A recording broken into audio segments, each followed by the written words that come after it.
Hey, Tom Matzen here. Video number 3 on joint ventures and strategic alliances. Yesterday, I talked about the difference between joint ventures and strategic alliances. The first day, along with the link to your documents, we talked about sharks, dolphins, and carp. Make sure you watch both videos if you haven't already. Today, we're going to introduce you to each of the 8 documents briefly. Today, we're going to talk about the simple documents, and tomorrow, we'll talk about the more advanced documents. The first 6 documents in this package of goodies are fairly simple. The first 3 are what we call non-disclosure agreements, or sometimes you'll hear it as a confidentiality agreement or a confidential disclosure agreement. It's basically a promise by one party to another not to tell anyone else about what's going on, right? So it's like a confidentiality agreement. It restricts who has access.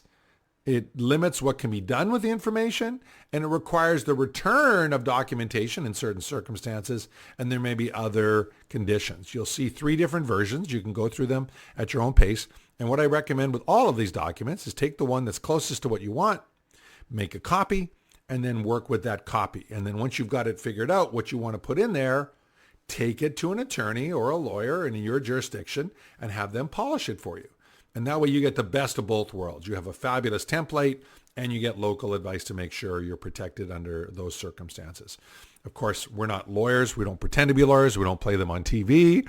But we have spent a lot of money with lawyers and attorneys to get these documents for you. So hopefully you'll find a good way to do that. The next 2 are joint venture agreements. They spell out the rights, duties, and obligations of the participants in the joint venture. Right? It's how you can ensure that you get paid when you're doing a deal, or how that you ensure someone else will get paid for that.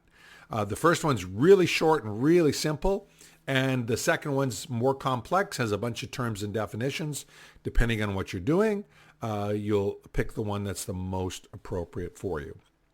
And sometimes you act as a third party putting 2 people together. My old mentor, Jay Abraham, calls that a toll keeper. We call it a joint venture broker. Joint venture broker contract is agreement number 6. So this is where you have different parties that you're helping to guarantee that helping to put them together to get results. And there's a simple joint venture broker contract in the agreements. Those are the first 6. Hope you find them as useful as I have over the years. Tomorrow, we're going to dig deep on the 2 complex ones, an asset purchase agreement and a full detailed joint venture agreement, the major document that we use most of the time for most of our serious partnerships. Until then, make it a great day.